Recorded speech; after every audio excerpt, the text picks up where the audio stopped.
Pathfinder 2E. Let's learn to make a character from the beginner box. We'll skip a concept and just go with it. Step 2 says start building ability modifiers. All of your character's ability modifiers each start at 0 and will increase as you build your character. In the beginner edition, we can pick dwarf, elf, or human as a race. Let's choose an elf. We'll write down our race and then we'll add the ability boosts for the elves. Elves are both nimble and clever, so we get a +1 to both dexterity and intelligence. Elves are slender and slightly frailer compared to the other races or ancestries, so we'll put a 6 in the maximum hit point box. However, with our long legs and easy grace, elves are faster, so we'll put 30 feet down on speed. Additionally, elves have low light vision, so write low light vision in the senses and notes box under perception. Next, we pick our heritage of elf. Cavern elves give us dark vision, which is better than low light vision. The whisper elf heritage looks best to me. Our ears are finely tuned to detect even the slightest whispers of sound. So in the senses and notes, I'll get a +2 to hear creatures within 30 feet. I'll also get the ability trait, the ancestry trait, elven weapon familiarity. So I'm trained in the longbow, longsword, rapier, and short bow. These are some of the traditional weapons favored among elven kind, so you learn them regardless of the class you choose. Also, I'll pick the name Zordlon.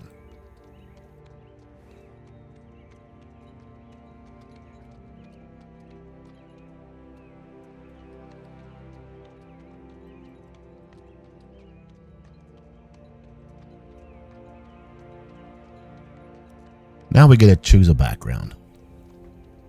Zordlon was definitely a deckhand. Now listen, with backgrounds you have to remember you'll get bonuses for certain things, but once you choose your class, you'll want to come back to your background to make sure there's not some things you need to change, such as here, under deckhand it says I'll get 1 dexterity. However, if I become a rogue, I'll already get dexterity, so I can change it to strength. I'll also be trained in acrobatics, but if I'm a rogue or a fighter, I should come back here and change it to survival. I'll also be trained in sailing lore. I also have catfall. Falls become 10 feet shorter. Notice I put an X next to T for trained. That will give me a +2 to my overall score once I figure that out. Now it's time to choose our class. In the beginning edition of Pathfinder, you can choose cleric, fighter, rogue, or wizard. But in the full core rulebook, you have many more classes and you have many more ancestries. I think Zordlon needs to become a rogue. Rogues are very nimble, so I will add 3 to my dexterity. Then I get to pick 3 other ability modifiers to add 1 to each of those. You cannot pick the same ability modifier more than once. Let's not forget, as a deckhand, instead of adding 1 to my dexterity, I add 1 to strength since I became a rogue. For being an elf, I have a 1. For being a rogue, I have +3, which gives me a 4. I get to pick 3 other ability modifiers to add a 1 to. I'll choose 1 to charisma, and I will put 1 in strength, but because of my background, I get a 1 as a deckhand because I didn't get it in dexterity, so that will be a 2. Rogues can take some damage, allowing you to move in and out of the front lines. I'm going to add 2 to my maximum hit points.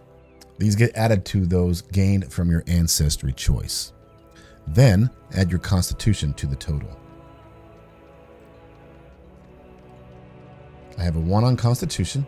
I get 8 for a rogue, which gives me a total of 15.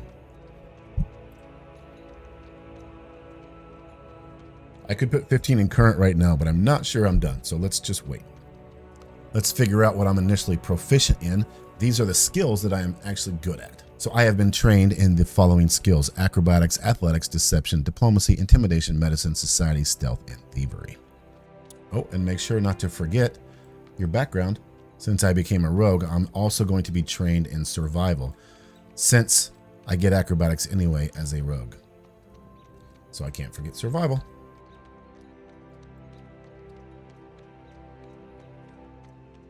It sure would be nice if someone would make a form-fillable beginner sheet. I'm trained in light armor and unarmored defense. I'm trained in simple weapons, fists, rapier, short sword, and short bow. Rogues use dexterity for damage rolls as opposed to strength, so I need to write that on my damage box in the K section. My dexterity is a 4. I have the ability as a thief to steal an item that's closely guarded, such as in a pocket, without taking a -5 penalty you would normally take. I'm going to write that in my skill notes section. G. And that's as good as I can do. I can use a sneak attack if I have my fist or a melee weapon, but the melee weapon must have the agile or the finesse trait. I also can do a surprise attack.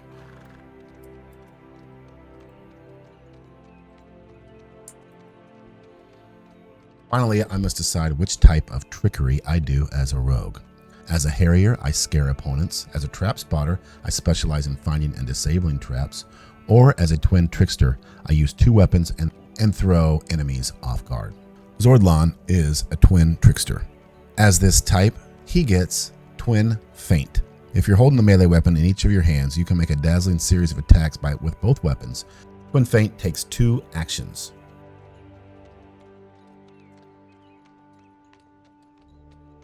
Now I will take equipment.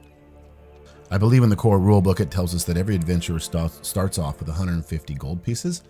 In the beginner book, they assume you just want to buy equipment and they assign you your equipment. As the rogue, I have leather armor, dagger, rapier, short sword, my adventuring gear, and I have 2 whole gold pieces left over.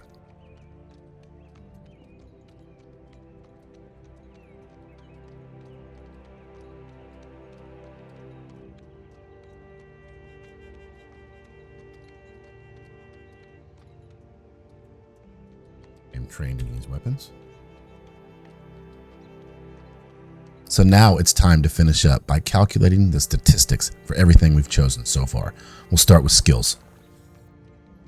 Okay, for skills. Now, for skills, your proficiency is your training level, which is, if we are trained, it's a +2. If we're untrained, it's a 0.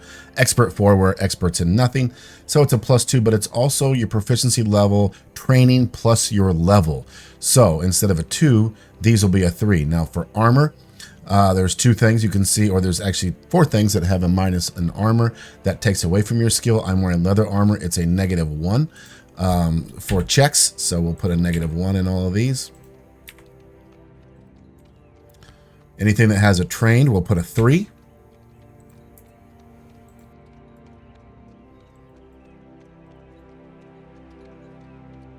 Now we add in our attributes.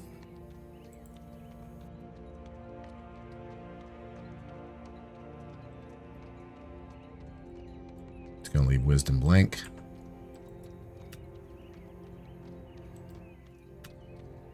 Now we add these up. 4 + 3 is 7, -1 is 6. That is our bonus to our difficulty check. 1.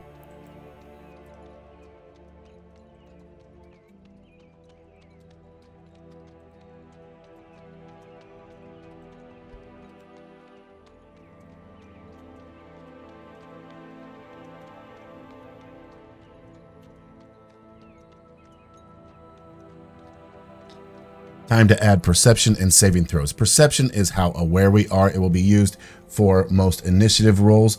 We add our proficiency bonus for perception plus our wisdom. I missed that we are experts in perception as rogues, so an expert gives me a 5 because it's a +4. Because it's 4, expert level +1, so that's a 5. I have no wisdom, so my perception is a 5. I will check this box. Let's do saving throws. Add up the total for each of your heroes' 3 saving throws. Rogues are trained in fortitude, experts in reflex, and experts in will. They have a nice reflex save.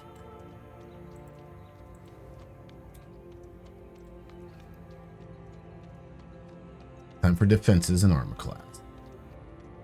The rogues are trained in light armor and unarmored defense, and because I'm wearing leather armor, that is light armor. So let's make sure we check this. I'm trained in unarmor, and I'm trained in light armor, and so I'm wearing leather armor. So I have a proficiency of 3. My dex or my dex cap. Now, your dex capacity, I believe, is something that you can't go above based upon your armor. Let's check what our dex cap is. For leather, our total cap is a 4, so we're good there. We get a +1 armor bonus for leather. +10, giving us an armor class of 17. Good starting armor class. And finally, weapons and attacks. Know that we're trained in simple weapons, fists, rapiers, and short bows and short swords. Let's get our traits. We have a deadly D8 and a finesse for rapier. We have an agile, finesse, versatile S. It's good to write these traits in. You will need them during your game. We are trained with this type of weapon, and we have a dexterity of 4, so our attack is a 7. That gets added on when we are trying to beat someone's armor class. With a short sword, we have a 3, a 4, and a 7.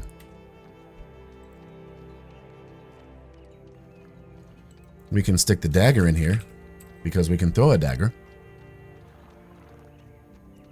And we're trained with daggers. So once again, 3, 4, 7.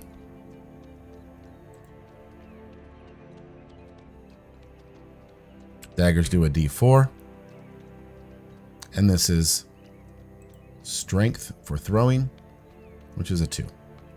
And there we go. We have a character for Pathfinder 2e, so that you can play it and support Pathfinder, support Paizo, because they support players, they support content creators. They're not Wizards of the Coast, and this game is actually very fun. Hope you enjoy it. Let me know if you have any comments. Give me a like and a subscribe, and I'd appreciate it. Thank you very much. Peace.